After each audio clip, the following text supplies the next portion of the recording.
All right, this is part 2 of An Ocean of Souls, from drop to source and back again. This video we'll start with, so now we're going to go through the different types of soul maturity here, okay? Now we're going to start with beginner souls, and this is always how I visualized it in my mind as far as the bed of the souls. And it's kind of like one of those, I can't remember what they're called, imprint pins that you can press, and it's kind of like one of those coming out, and then just little individual souls come out at a time with little soul orbs and little Merkabas. But let's get it started. So beginner souls. When I talk about a beginner soul, I don't mean something fragile in a negative way. I mean something fresh, something just beginning to individuate. At the deepest level, awareness is eternal. The ocean of consciousness never began, and it will never end. But within that infinity, there are moments when a new drop lifts out of the waves and takes on its own shape. That's what we call a beginner soul. Not a new awareness, but a new individuality. The core is there, steady like a spark glowing inside. Around it is the thinnest layer of essence, pale yellow, almost translucent. It doesn't have centuries of memory woven into it yet. It's impressionable, open, curious. The buffer and shell are delicate, which means these souls are sensitive to everything. They learn by repetition, by experience, by touching life again and again until patterns begin to form. You could say a beginner soul is like a seed. It already contains the full blueprint of what it can become, but it hasn't rooted it deeply yet. Every encounter, every kindness, every mistake, every lesson presses into the field and helps it take shape. The trail, look how small it is, right? When it's a little beginner soul, all right? The trail is short because there aren't many incarnations behind it. But that doesn't make it less. It just means it is the very beginning of its spiral. Now, people often ask, how can there be a new soul if everything is eternal? The answer is, how can we look at it? Eternity is the ocean. The beginner soul is the drop that just separated, just individuated, just became itself for the first time. It was always water, but now it has its own edge, its own movement. That's the paradox. New and eternal at once.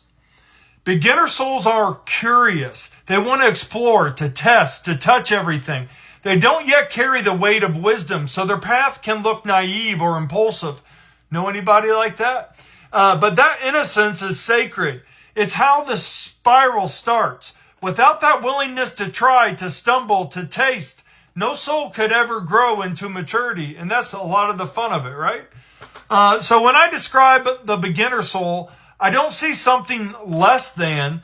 I see the seed of the self, a luminous little orb just starting its journey through lifetimes. Small, sensitive, still learning what it means to be, but already carrying the eternal spark at its center. Every soul, no matter how advanced, once glowed this way. Even the oldest master once began as a pale, trembling light, stepping into its first incarnation, whispering, I am here. Now moving on to the young soul orb. Every soul is eternal, and yet there is a moment of emergence. The paradox is this. Awareness itself never had a beginning, but the individuation of awareness into distinct soul stream does. Imagine the ocean, vast and endless, always there. Then imagine a drop lifting free from the waves. The ocean still exists. The drop was always water, but now it has identity. It can move, travel, take form. This is how a soul is born. The young soul is one of these drops, freshly formed into its own orb of light. In its core burns a bright yellow flame, steadier than the faint spark of the newborn, but still small. Around it spreads a golden aura, glowing with curiosity, ambition, and the first rush of individuality. The halos ripple faintly with pastel tones, a sign that this soul has begun to try, to act, to say, I am here. But how does a soul become young if eternity is timeless? The truth is that youth here is not measured in years. It's measured in cycles of experience. Each incarnation, each encounter, each trial adds threads to the orb's field. The more it learns, the more the field thickens, deepens, and colors intensify. A young soul stays young until it has lived enough expressions of selfhood that its field grows dense with meaning. Then, without ceremony, it passes into maturity.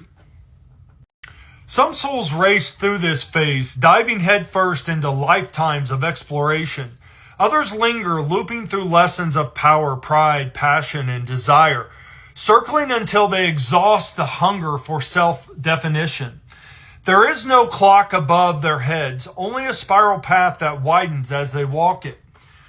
To be young is to burn for identity. Young souls crave experience, conquest, and expression. They want to leave marks, to test limits, to feel the thrill of will. Their golden glow is warm, attractive, sometimes reckless. But this too is necessary. Without the boldness of youth, no soul could ever find its strength. In the great halls of spirit, guides smile on youth souls with patience. They know this stage well. They remember their own golden fires, for even the wisest violet orb once shone bright yellow, declaring, "This is me. This is my life. I choose to be." The young soul reminds us of the sacredness of becoming. Eternity is not stagnant. The infinite finds joy in birthing new sparks, and those sparks are given the freedom to grow in their own time, on their own terms. The young orb is proof. Creation never ceases, and the spiral is always bringing forth new travelers. The maturing soul orb. The soul's path is not a straight line, nor is it bound by the clocks and calendars we cling to on earth. It is a spiral, a widening arc of awareness, growing broader, deeper, and more luminous with every turn of the spiral. The maturing soul represents this expansion. Unlike the young soul, which is still learning the first lessons of individuality, survival, and early creativity, the maturing soul begins to sense the greater architecture of existence. It sees that choices ripple not only through a single life, but through the entire tapestry of being. Each decision, each kindness, or cruelty becomes a strand in a web that connects across lifetimes. Here the orb brightens. The greens, aquas, and early blues glow more vividly. The outer shell grows more structured, reflecting the soul has established stability. It knows how to incarnate, how to work with personality, and how to hold memory across phases. The inner core pulses with a deeper resonance, the first stirrings of wisdom. In this stage, life reviews carry a sharper clarity. No longer is the soul merely surprised by the record of its actions. Now it seeks patterns. What am I missing? Where am I repeating myself? What pathways have I not yet explored? This is when the souls begin to deliberately design their incarnations with growth in mind, choosing challenges not for comfort, but for refinement. They may choose difficult families, complex relationships, or entire lives dedicated to service. They begin to value depth over ease. In the spirit realm, maturing souls gather more tightly in groups, learning not as individuals, but as clusters of consciousness. They study together, review together, and incarnate in waves, supporting each other's growth across centuries. This is why so many people we encounter in life feel inexplicably familiar. They are companions on the spiral, recognizable not by face, but by their resonance of their orbs.